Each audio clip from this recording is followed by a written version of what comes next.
In today's video, I show you my 3D printed setup for Draw Steel, the Delian tomb. But before we get into today's video, just want to give a quick shout out to all of my lovely Patreon supporters. I love you all so much. You make this channel possible and what it is. And I want to share with you this past month's GGGGs.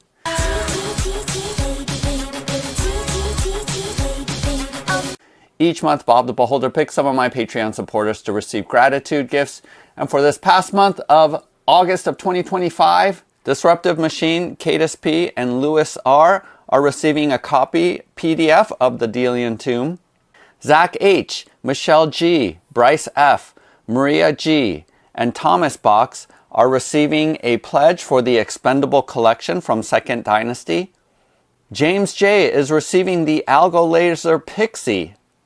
And Enigma Hobbies is receiving $100 going towards the Flesh and Metal Solar Drift 3 campaign. Whether or not Bob picked you, thank you so much for being a supporter of my channel, and I hope that you are in Bob's favor for future GGGGs. Go ahead and use the link below to go to my Patreon page if you're interested in this month's gratitude gifts and getting in on that. It only takes $1. So if you haven't seen my recent video for why I am switching from D&D 5th edition to Draw Steel, go ahead and check that out here, and that'll give you a sense of how this role-playing game plays differently from D&D 5th edition. Primarily, I love the fact that the battle is really tactical and requires a map in order to play. Now, all of the examples that I've seen and even the play opportunity that I had as a player all happened online, so many of the playthrough videos are through virtual tabletops. But I am running an in-person campaign and therefore needed a map in order to have all of the tactical battle that comes from Draw Steel. And the Delian Tomb is the starter adventure, and what I love about it is that it is a tutorial where you learn how to play both as the DM, and their version is the director, and as the players. So as each scenario plays itself out, you pick up more and more of the rules. And I love that that's a great way to get into this game because some of the rules are a little bit crunchy. And so giving it to you piecemeal is really helpful and handy. And especially as the director, it helps ease me into the rule set as well. Now, as a person who has 3D printed a massive amount of terrain, I was excited to be able to provide for my players all of the scenarios in full 3D printed form. And I ended up going the route of using Dungeon Blocks files for the initial scenarios. Now, if you've seen some of my previous videos, you know that my favorite STL file system is actually Dragon's Rest, primarily because the walls can be magnetized and you can easily remove and replace them as you are in the middle of gameplay. But because I was in a time crunch and needed to print out a ton of terrain in a short period of time, I ended up going with Dungeon Blocks instead. If I had a little bit space or time to print out everything, I think I still would have gone with Dragon's Rest, but because I needed to print everything out and only had a few weeks to do it, I did use Dungeon Blocks. Primarily because in the first scenario, it's an outdoor scenario, and they came out with the Majestic Highlands, where you're printing out 3x3 squares as one piece, and it just sped up the entire process significantly. I also like where they have a mapping software where you can see all the pieces that you can use and set up electronically, and then it will create a print list for you so that you know how many of each piece that you need to print out. Go ahead and check out my video reviewing Dungeon Blocks here. That'll give you more of a sense of how the system works. But overall, it's using this grid system where the Majestic Highlands version of it, which I think I like the best out of all the previous ones, you can drop in this grid here in order to drop each of the tiles. But I found that especially with the Highland system that prints out the 3x3s, you actually don't need this. And even with the dungeon that I printed out here, I ended up combining a lot of the pieces so that they could be printed out as one, and it makes setup a lot easier. Especially these walls, I combined them. This is a 6-piece row of walls, and it makes assembly of the dungeon 100 times faster in order to do it that way. So at the end of the day, I went with Dungeon Blocks. There's so many systems out there. I do think that Dragon's Rest is actually better because in this game, you can push people through walls. There's a lot of movement happening. There is smashing things into one another. And when you break through the wall, it would be so easy if you had a magnetized wall section and you would be able to plop that and replace the intact wall with a broken one. So again, you know, at the end of the day, I think Dragon's Rest is the best option, but in terms of speed, this was a lot faster to print everything out and not have to worry about magnetizing anything. Also, the thing to note is that Dragon's Rest is 1.5 inch squares, which is the largest, and then Dungeon Block squares are 35 millimeter by 35 millimeter. Remember that an inch in metrics is 25 by 25. So I do like the larger squares on the board because some of my miniatures are on bases that are bigger. But additionally, I wanted space for these markers so that I could keep track of which minion was what, and status markers as well without running out a lot of space and it being too crowded. If you wanted a true 1 inch square, obviously you can scale any of these systems down. But I do think if you want speed, the maximum amount of speed, Tom Tullis does have his dungeon set, which I think would be the fastest in terms of a true 1 inch square block. But it's totally up to you. You know, it depends on how much time that you have. I have 3 printers running, so I was able to print out this entire first level in 1 week and get the painting done in a few days. But if you're stuck with only 1 printer and you need to get something out quickly, probably going with Tom Tullis's dungeon is what I would suggest because you can print those out really quickly, uses the least amount of filament. Also, really quickly, I forgot to mention that most of these files I have uploaded, especially all of the magnetic bases for the minions and the status effects. These are all available for you for free on printables. So go ahead and use the link below, including this case for all of the tokens. This is the second iteration. It's improved over the first. I will mention really quickly that I'm a little bit frustrated that I found out that there is actually a 10th condition called restrained. And the reason why I missed it originally is because on the quick reference card, restrained, they failed to bold it. So I completely missed that and I had to retroactively put in restrained, and that's why that's the only one that's not in alphabetical order. The OCD person in me is driven crazy by that, but I'm not going to go back in and change the entire file. This will print out with restrained in the last slot. But hey, it's free, so you can feel free to go in and change it up if you need to. There are a couple of items and tokens that require payment, and so I can't offer those for free, but if you do DM me and show me that you did purchase those files, I will share my modified files for you. For example, these tokens, class-based tokens, I think it's $1.50 just to buy the actual original files on My Mini Factory. So just show me the receipt that you had purchased them, and then I'll show you how I modded them, showing this X on the back so that you know when you've taken your turn, or these heroic resources that are class-based, and on the back it says 3.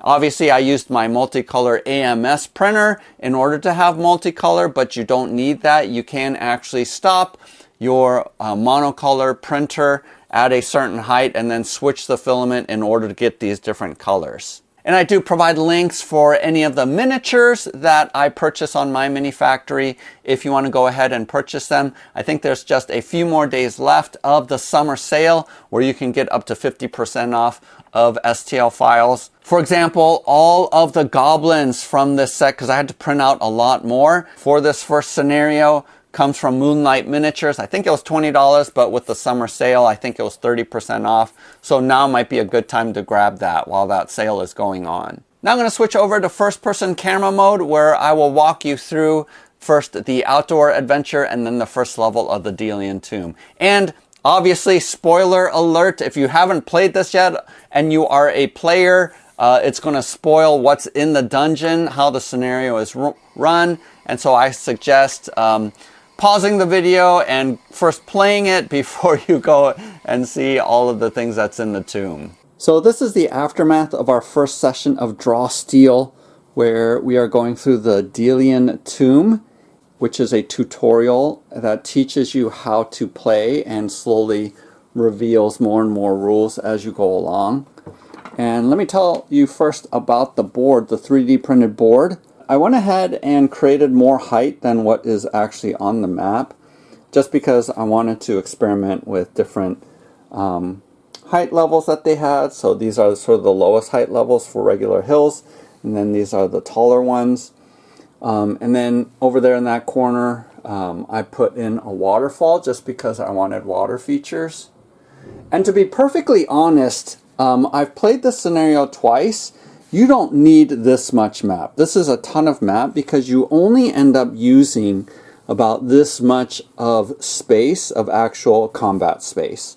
So I would say that you can get rid of these two rows here on both sides. You really don't need all of this map space. So I'm going to keep that in mind for future battles because this was a ton of printing and a ton of work. I did manage to get everything printed up finally after 2 weeks, and then I was able to paint this up in just a day and a half. So very, very quickly. The thing about this system that I really like is most of Dungeon Blocks is a single tile, but this set, because it's outdoors and you need to cover a lot of ground, they made it so that it is an actual 3 by 3 or 9 blocks printed out as one tile. And I went ahead and inserted these markers so that you could see that you could count out the spaces basically. As stock, it doesn't come with any of those markers, but it just helps with movement and knowing where and how many squares away for distance for the game. I also went ahead and printed out some, this wrecked wagon as well as the camp over there. Again, just to have a little bit of a variety. And in terms of the tiles, as you can see here, I really like more of the mixed where it's grass and dirt. And it doesn't, it's sort of splotchy. It doesn't really match. I wish I wouldn't have printed out like all grass like this tile here or all dirt. I should have just printed out more of the splotchy sort of, like this is my favorite tile here. If most of the board was this, I think I would have been happy because it's just too hard to mix and match all of the different tiles that they have. Although, I think it turned out fine. The trees is from the Ruins, I think, and Castle set, along with this entrance into the tomb. That set also provided the individual ones here because I needed individual ones because I offset this 3 by 3 building. That's a little bit weird that in order to get single squares of this texture, you need to find it in 2 different dungeon tile sets. These trees here, I actually cut it from one of the tiles just because it's easier to stack these tiles on top of each other and print these out separately. So for example, this corner piece here, it's built in, but it just makes storage a lot harder. And then I also establish a base for the smaller tree. These again are from the castle set. And then these trees here are actually from another set that I found on My Mini Factory. Actually, I blew these up because these are for 15mm gaming or 10mm gaming that I use for Masters of Battle. And that just gives sort of a sense of variety across the board. It's a lot faster to print these out because you're doing a whole set like this. To be able to slide them in, it's just easier rather than putting one by one. Also, a modification I did was I did imprint the actual STL file number here just for quick reference. Moving on to some of the tools that I printed out for the players. So first off are the class ability tokens, and because in this game initiative is back and forth and it isn't predetermined with a roll, once the player character is finished, they just flip this token over to show that they went for that round. So this is an easy way to keep track of who's gone and who hasn't. And then these are for the hero resources, the heroic resources that you spend to pull off some big attacks and combos. And then I printed a 3 on the back just so that So I only printed out 10 of these, but with this 3 on the back, you can get up to 30 resources, which is way more than you would ever accumulate and not spend. The other thing is I made these trackers. On the left is for stamina, which effectively is hit points, and on the right is a number of recoveries that you have remaining. It isn't the amount that you heal of your stamina, but is actually the number of times that you have left where you can recover usually a third of your total stamina points. So this is an easy way to track. These are surge tokens, which give you special power-ups. I actually bought these on Amazon, these really nice hefty metal coins, and these are hero tokens, which enable you to get some bonuses. They're sort of like inspiration in 5th edition. And then this is what I really find to be super helpful. So I have not only all of the conditions that you can have in Draw Steel, which I 3D printed in different colors, but also I have these numbered different colored rings to keep track of the enemy groups, because in Draw Steel, as a director or DM, when it's my turn to activate, I activate more than just one enemy at a time, but actually groups. So in this case, we have the red, the green, and the yellow group. And so when it's my turn, I activate both models from one of the colors. I also printed out these markers so that when they activate, I just place it down here so that I know that the green group activated.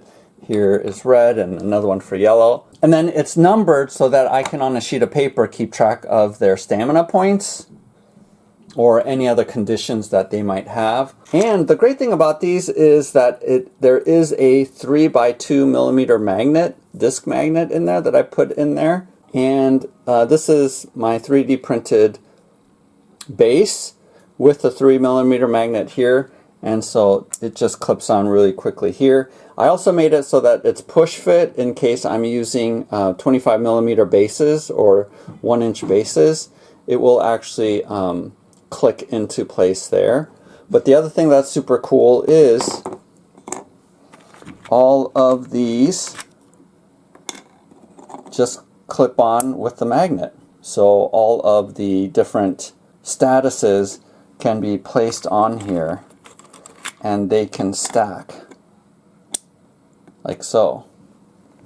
So I think this is super cool.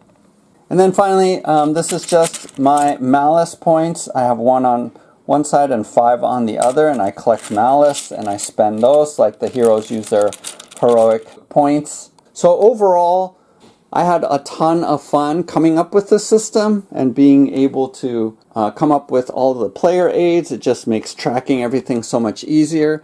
And this 3D board is amazing. I think my players are really impressed by that, and we're going to dive into the Delian tomb, the first level, next week, and I'll have a whole different setup that I'll show then. Alright, here's the first level of the Delian tomb, and this is the first room that they encounter, and I replaced all of the minions and monsters, goblins that are in here. And the heroes start off coming down the stairs from the upstairs outdoor adventure tutorial, and they come into this room. They encounter the minions for the first time, and I love the minion rules. Makes combat super fast. I have this as the brazier in the middle, where you take 2 points of damage if you get shoved into from heat damage. Also, I printed these out on the resin printer. Also, I increase this up to 130% just because of coverage here on the board, since the squares are so much bigger. But I have it interspersed throughout the room. And then the heroes come down, and there is a trap. I printed this guy out and modified the file so that his head was lopped off. So that gives a clue that there's a trap in this hallway.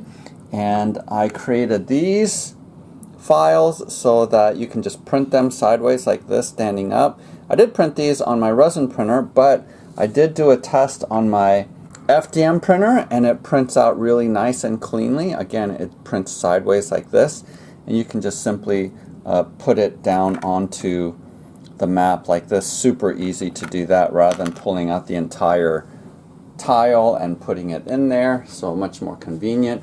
Here is the second room, and has a skull in the middle. I made that custom tile in the middle. It doesn't exactly fit the aesthetic here, but that's what I could come up with. And then I have these sarcophagus here on the side. They're supposed to be individual for each square, but I just doubled up on each of the sides. And you have the ghouls and skeletons and zombies here. And these are all situated for 4-player because we have 4 heroes playing in my campaign. And then I printed out this statue, which looks pretty amazing. And then finally, here is the last room, as shown here. I ran out of the yellow bases because of all of those, but obviously I wouldn't be putting out all the monsters all at once and would be able to use the bases from the previous scenarios here. But I did custom make this to fit my phone, and just creates a neat little portal that you can just use your phone for, and takes up the right amount of space here. And I use this bugbear miniature from Reaper, and then this miniature for the daughter who is chained up and being sacrificed to open this portal. There's a bunch of different portal animations that you can use. Technically it should be like lightning, but this is just a loop, something I found on YouTube to just be playing while the heroes are going. I did replace one of the statues with this from Dungeon Blocks, and I have regular statues there. So overall, pleased with how this turned out. So there you have it. Hopefully this video is helpful for you. Go ahead and hit the like button, and please subscribe. You know, I put a lot of work into creating the perfect magnetic system here, and I'm making that free. I didn't even make it exclusive to my Patreon supporters. So if you are downloading and using some of these resources, the least you can do is hit the like button and subscribe, as it helps out my channel. But if you are interested, and if this is really bringing a lot of value to you and running not only your draw steal sessions, but also potentially for other RPGs, I do ask that you become a Patreon supporter. Again, it only takes $1 a month, and you get a opportunity for Bob to choose you for one of the gratitude gifts. Are you playing draw steal in real life? If so, how are you handling the need for a battle map, gridded battle map, and miniatures? I would love to know your solutions, especially if you're 3D printing terrain. What STLs are you using for your games? Otherwise, happy gaming. We'll see you next time.